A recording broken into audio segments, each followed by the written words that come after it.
Hello Touti, retour de la salle de sport pour faire cette vidéo. C'est fréquent dans mon cas.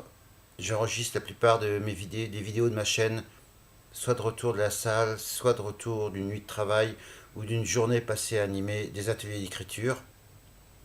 Je sais pas pourquoi, mais un certain type de fatigue me prédispose à enregistrer ces vidéos, en tout cas m'aide à enjamber la timidité, ce genre d'obstacles fréquents chez nous, les poètes qui nous mettons devant notre webcam.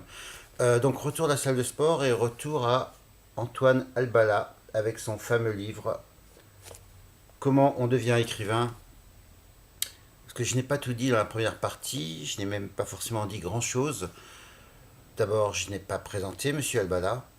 Donc, Albala Antoine de son petit nom, c'était un barbu, moustachu, lunettu de la Troisième République, c'est-à-dire un critique avec des prétentions de romancier.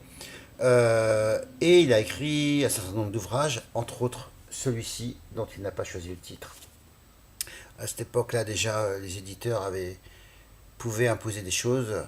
Livre étonnant, livre très discutable, mais si vous avez goûté au premier extrait que j'ai déjà enregistré, il aborde des sujets d'une grande trivialité comme l'argent, comme le succès, la fortune.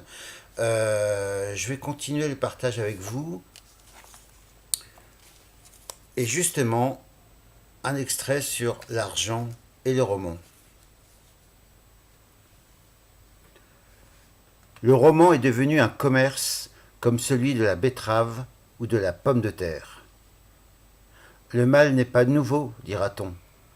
De tout temps, les romanciers ont recherché l'argent. Qui fut plus intéressé que Balzac? Quelqu'un ayant demandé à l'auteur du Père Goriot quel but il s'est proposé en écrivant tant de volumes, le romancier répondit « Mon but est tout simplement de me faire 50 000 francs de rente. » Le mot est-il exact? Balzac n'a-t-il pas voulu mystifier son auditeur? Traqué par ses créanciers, renonçant au luxe de ses débuts, qui blâmerait Balzac d'avoir voulu gagner de l'argent pour payer ses dettes?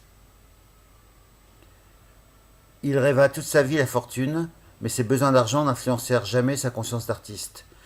Fidèle historien des mœurs de son temps, il poursuivit son œuvre sans sacrifier son idéal, et il n'eut pas retranché une description de ses livres pour plaire à des lecteurs qui se proposaient non pas d'exploiter, mais de conquérir.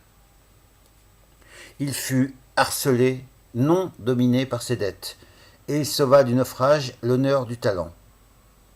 Balzac écrivait vite et expiait sa hâte sur les épreuves, mais il ne bâclait ni son sujet, ni ses personnages, ni l'observation, ni la vérité humaine.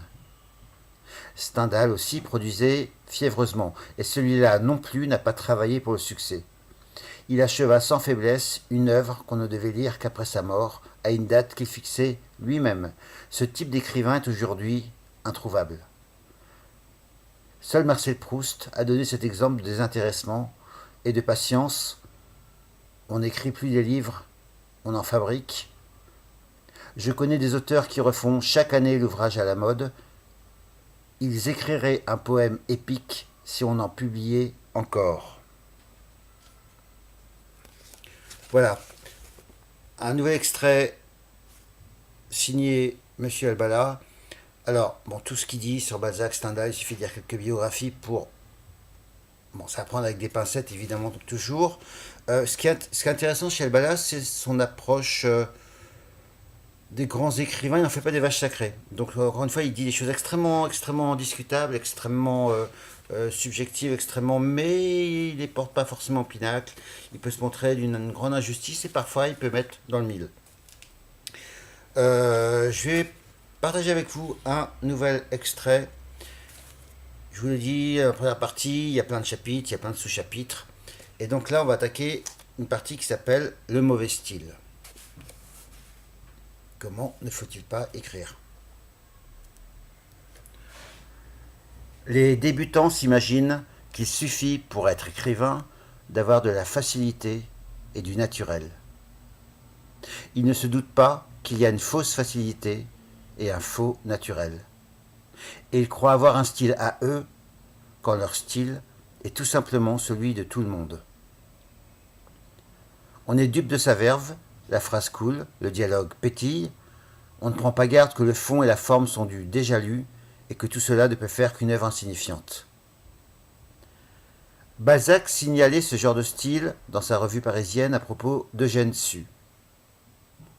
Monsieur Sue écrit comme il mange et boit, par l'effet d'un mécanisme naturel. Il n'y a là ni travail ni effort, la phrase est d'une désespérante uniformité, pas une idée, pas une réflexion, pas un seul de ces traits incisifs, concis, qui doivent distinguer l'écrivain français entre les écrivains, ne relève cette prose molle et lâche. La forme que M. Sue a trouvée une fois est comme le moule qui sert à une cuisinière pour toutes ses crèmes. Voilà, ça suffira pour aujourd'hui. Peut-être y reviendrai-je dans une troisième partie. Et puis, je vous donne également rendez-vous pour d'autres vidéos. Bonne rentrée.